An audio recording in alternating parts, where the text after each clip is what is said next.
Est-ce que vous avez déjà identifié chez vous votre stratégie de protection inconsciente et votre challenge de vie? Sinon, ou si simplement vous ne savez pas ce que c'est que ces deux éléments-là, restez avec moi quelques minutes, je vais vous expliquer à partir d'un exemple très concret ce que c'est, à quel point c'est fondamental de maîtriser ces deux concepts-là, de les avoir identifiés chez vous, et puis de relever justement votre fameux challenge de vie.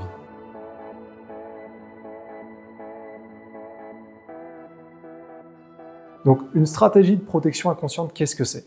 C'est en fait un ensemble de comportements, c'est une stratégie de fonctionnement qui va naître dans votre cerveau, généralement entre les 0 et les 7 ans, parce que jusqu'à 7 ans, on n'est pas vraiment mature émotionnellement. Notre cerveau, il va établir des règles de fonctionnement sur la base de ce qu'il va comprendre du monde, c'est-à-dire pas grand-chose. En tout cas, il est suffisamment intelligent pour nous permettre de survivre et de nous protéger du monde. Encore une fois, jusqu'à 7 ans, étant donné qu'on n'est pas mature émotionnellement, tout ce qu'on prend des événements de la vie, c'est souvent très extrême.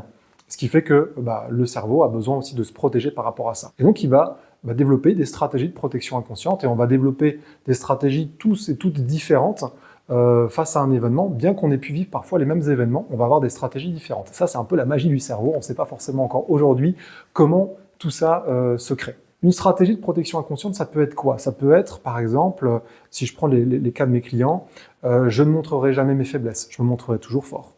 Une autre stratégie, ça peut être, je ne prendrai jamais mes décisions moi, je laisserai toujours les autres les prendre pour moi.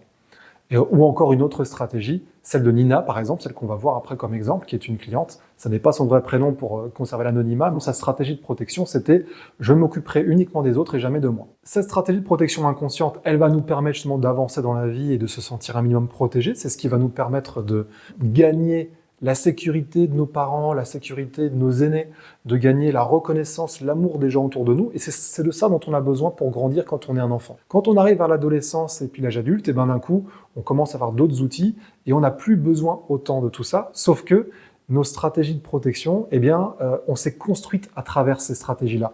Elles sont devenues nos habitudes, et donc c'est devenu notre identité. Donc quand on est adulte, malheureusement, on ne nous a pas appris que ça existait, et on ne nous a pas appris à l'identifier et puis à la remettre en question.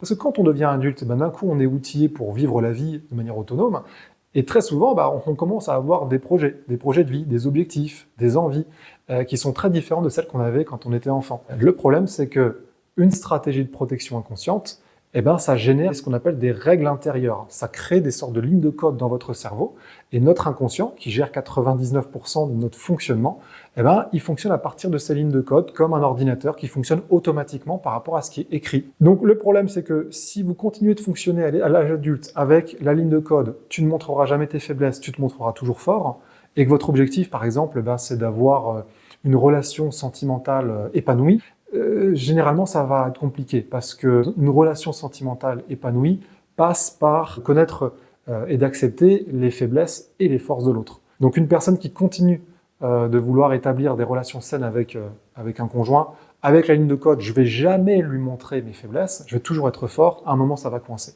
Une personne qui a décidé de ne jamais justement prendre de décision et de toujours laisser ça aux autres, le jour où on va lui proposer une promotion en tant que manager et qu'on va l'attendre d'elle, qu'elle prenne des décisions, ça va devenir très compliqué. Donc à un moment, soit c'est important pour elle et elle décide du coup de réactualiser cette ligne de code et d'en mettre une nouvelle qui est plus adaptée à ses objectifs, soit ça va devenir compliqué. Alors je vais vous donner l'exemple de Nina.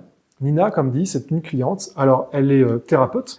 Elle a fait une reconversion il y a quelques années dans son nouveau domaine. Elle a eu la force, elle a justement trouvé la force de se reconvertir et de penser un petit peu à elle, alors que sa ligne de code intérieure, c'était « tu ne penseras qu'aux autres ».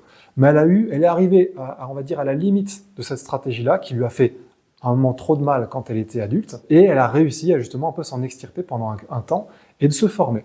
Pendant les premières années, du coup, forcément c'est compliqué, parce qu'elle a l'impression, du coup, de s'occuper des autres, et ça c'est bien, ça satisfait sa règle intérieure, sauf que pour développer une activité indépendante, il faut vouloir aller sur des projets qui font sens pour soi, il faut vouloir travailler avec des clients qui nous plaisent, il faut vouloir aussi gagner de l'argent, avec une ligne de code qui dit inconsciemment « tu ne t'occuperas que des autres et pas de toi », elle va toujours être en avant, c'est-à-dire s'occuper des autres, et en même temps, elle n'arrivera pas à s'occuper d'elle et développer son entreprise. Donc quand on a compris ça, on est allé regarder dans son enfance, elle s'est souvenue comment est-ce que c'est né.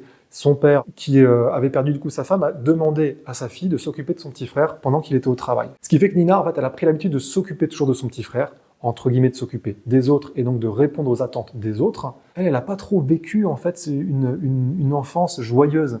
Elle a oublié comment s'amuser, elle a oublié ce que c'était que d'avoir des envies. Et donc elle a grandi comme ça jusqu'à l'adolescence et jusqu'à l'âge adulte, avec ce réflexe de toujours s'intéresser et s'investir pour les autres et jamais pour soi. Et donc une fois qu'elle a compris ça et qu'elle a compris qu'est-ce qui faisait qu'elle n'arrivait pas à appeler des clients, qu'elle n'arrivait pas à développer son site internet, qu'elle n'arrivait pas en fait à faire des podcasts comme elle voulait, et d'un coup, ça l'a déculpabilisée. Elle a enfin compris que c'était pas elle le problème. Elle a compris que c'était une stratégie inconsciente qui était en place et qu'il fallait juste désactiver. Quand on a compris ça, on a identifié que son challenge de vie, c'était l'opposé. C'était apprendre à s'occuper de soi, apprendre à se donner du crédit, à se donner de l'importance. Tout en continuant évidemment à s'intéresser aux autres. Ça, c'est tellement ancré en elle qu'elle ne pourra jamais l'oublier. Mais pendant un temps, mettre un peu plus le focus sur elle. Et en coaching, justement, je l'ai accompagnée à tester ça, à expérimenter ça avec des choses très concrètes. Et surtout, je l'ai accompagnée en fait dans l'inconfort émotionnel qu'a généré cette expérimentation, parce que forcément, les autres l'ont découvert sous un angle différent.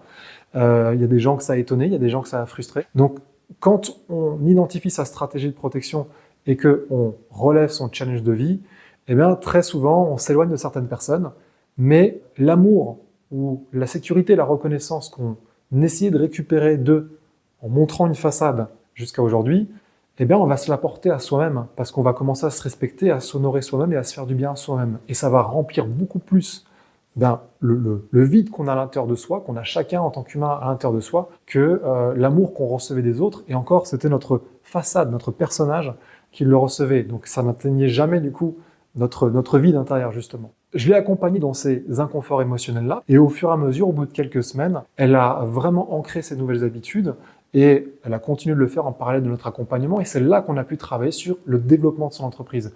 Et là, ça a été beaucoup plus facile. Là, elle a commencé à faire des podcasts, elle a commencé à parler d'elle, elle a commencé à choisir ses clients différemment, à réorganiser son espace de travail, à changer de local. Ça avait complètement transformé sa manière d'être à son activité et puis surtout sa manière de vivre, parce que d'un coup elle se sentait beaucoup plus riche de la vie, beaucoup plus épanouie, avec des relations beaucoup plus saines. Donc si vous aussi vous avez envie de faire comme Nina, c'est-à-dire d'identifier vos stratégies de protection et puis d'identifier votre challenge pour enfin le relever, n'hésitez pas à me contacter. Ça peut se faire en 1 ou 2 séances déjà. Après, évidemment, l'accompagnement qui va, on va dire, tout changer, ça va être l'accompagnement dans l'expérimentation du challenge. Et c'est là aussi souvent où il y a besoin d'être un peu guidé, parce que c'est pas forcément évident de savoir si on fait bien les choses, alors que ça fait 30, 35, 40, 50 ans qu'on fonctionne d'une autre manière. Si cette vidéo vous a parlé, n'hésitez pas à me contacter. Et puis sinon, je vous souhaite une bonne route. Vous avez tout à fait la capacité de commencer à faire ce chemin-là en toute autonomie. Ciao, ciao!